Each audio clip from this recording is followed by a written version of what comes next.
को जो है जेल में घुसा करके 3 दिन तक मारा पीट किया। और मारपीट करते करते ये देखा हमने कि पैर बांध करके सीने के बल फुला करके कमर में एक आदमी 70 केजी का 80 केजी का बैठ करके और उदक करके और मारता है, बोलता है 4 कम से कम 10 आदमी का पैर तोड़ दिया है। जब उसको बोला जाता है कि तुम बोलो बांग्लादेशी है, वो लोग बार बार बोलते हैं सर हम बांग्लादेशी नहीं है, हम बांग्ला जरूर बोलते हैं, हम सुरजापुरी बोलते हैं, एक डायलॉग बोलते हैं, ये बांग्लादेश की जुबान नहीं है, ये इंडियन जुबान है, हम हिंदुस्तानी हैं, हमारे बाप दादा हिंदुस्तान की आज़ादी के लिए लड़ाई लड़े थे, शहीद हुए थे। फिर सिर्फ आज यहाँ नहीं, पूरे वेस्ट बंगाल में 341 ब्लॉक हैं, 23 जिले हैं और सारे सब डिविजनल शहर में, सारे म्यूनसिपैलिटीज में ये रैली हमारे मुख्यमंत्री ममता बंदोपाध्याय के अनाउंसमेंट से, उनके इशारे से, उनके निर्देश से हम लोग निकाले हैं। आज का दिन 9 अगस्त एक ऐतिहासिक दिन है। इस ऐतिहासिक दिन कब हुआ था? ये 1942 को जब क्विट इंडिया मूवमेंट हुआ था। हिंदुस्तान छोड़ो तुम अंग्रेज, क्यों? हमारे हिंदुस्तानियों पर वो अत्याचार करता था, जुल्म करता था, ज्यादती करता था, उसके खिलाफ वो आवाज थी। उसके बाद हिंदुस्तान आज़ाद हुआ था 1947 में। तो आज महात्मा गांधी को हम लोग याद करते हैं, हम लोग याद करते हैं जवाहरलाल नेहरू को, मौलाना अबुल कलाम आजाद को, सुभाष चंद्र बोस को। और आज जो है हमारी दीदी, ये भी अब क्या बीजेपी का जो आरएसएस का टॉर्चरिंग शुरू हुआ है, ये अंग्रेज भी इस तरह से टॉर्चर नहीं करता था, अंग्रेज ब्रिटिशर्स लोग भी इतना मारा पीटा नहीं करता था जिस तरह से हमने देखा। हमारे ग्वाल पकड़ के लोगों को कम से कम 100-150 लोगों को इस तरह से पीटा है, हजारों लोगों को डिटेन किया था, अरेस्ट किया था, उन लोगों को जो है जेल में घुसा करके 3 दिन तक मारा पीट किया। और मारपीट करते करते ये देखा हमने कि पैर बांध करके सीने के बल फुला करके कमर में एक आदमी 70 केजी का 80 केजी का बैठ करके और उदक करके और मारता है, बोलता है 4 कम से कम 10 आदमी का पैर तोड़ दिया है।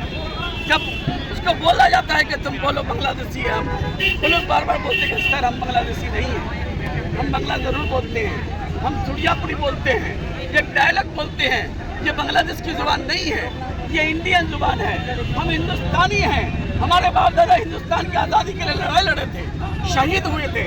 फिर बोला कि नहीं तुम बांग्लादेशी हो, तुम बोलो, तुम बोलने से हम मार छोड़ देंगे, लेकिन नहीं छोड़ा।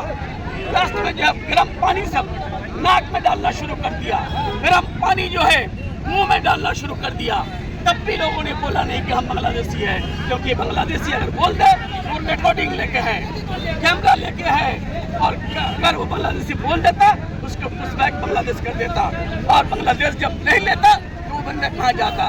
इसलिए उसकी लड़ाई के लिए आज हम लोग सब लोग इकट्ठा हुए हैं। यही सिर्फ नहीं, और भी जो है हमारे मालदह के, मुर्शिदाबाद के, इटाहर के, चकुलिया के, अहमदाबाद के, रायगंज, कालियागंज, इधर इस्लामपुर, गोरखपुर, चोपड़ा से लेकर Cooch Behar, north east Patna, south Chanda, सब लोगों को मारपीट किया है। आज का दिन क्यों चुना है? ये 9 अगस्त है। आज के दिन क्विट इंडिया मूवमेंट हुआ था। आज हम लोग आवाज दी है quit BJP India, quit BJP India, BJP तुम हिंदुस्तान छोड़ो, बीजेपी तुम हिंदुस्तान छोड़ो। गोरे अंग्रेजों को भगाया था, अब क्या काले अंग्रेजों को भगाने के साथ? ये तो काले अंग्रेज नहीं, ये तो जुल्मगार है, ये अंग्रेजों से भी करता है फिजिकली, मेंटली। ये आदमी जो है मार खाने के बाद जब उठता है तो उसका होश आवास रहता नहीं है, ये मेंटली न्यूट्रलाइज कर देता है, पैरालिसिस कर देता है। सर, क्या मणिपुर और कश्मीर के तरह त्रिपुल कांग्रेस का डेलीगेशन पानीपत के हरियाणा के पानीपत जाएगी? हमारा ये पार्टी का डिसीजन होगा। पार्टी का सुप्रीमो हम नहीं है, पार्टी का सुप्रीमो हमारी दीदी, हमारा मुख्यमंत्री है, वो आपके विधानसभा से काफी लोगों को मारा गया सर। हमने हमारे विधानसभा के लिए जो लोग, कुछ लोगों को हमने भेजा था, मेडिकली हम बोल दिए हैं जितना भी खर्च होगा हम उसका खर्च बियर करेंगे। कानूनी कदम उसके बाद कानूनी हम लोग केस भी किए हैं, 0 FIR किए हैं, उसके खिलाफ कार्रवाई भी हो रहा है। हमारा हम सब शुक्रगुजार है हमारे दीदी का, हमारे माननीय मुख्यमंत्री ममता बनर्जी का, हम शुक्रगुजार है राजीव कुमार जी का, DGP का, हम शुक्रगुजार हैं जावेद समीन साहब का, AD नॉर्डर का, हम शुक्रगुजार हैं राजेश कुमार IG का। राज्यपाल ने सर कहा है कि ये अत्याचार हुआ है पानीपत में। राज्यपाल के सब लोग देखे हैं मीडिया में, जिस तरह से पीठ में देखे नहीं आप लोग। आजकल सोशल मीडिया का दौर है, मीडिया गोदी मीडिया जो है खत्म हो चुका है। लेकिन सोशल मीडिया जिंदाबाद है। सोशल मीडिया के थ्रू हम लोग पा रहे हैं आज। बैंक को छेड़ दिया, कब तक चलेगा ये जब तक जो है टॉर्चरिंग खत्म नहीं होगा, जब तक बीजेपी यहाँ से हिंदुस्तान से खाली नहीं करेगी। Thank you.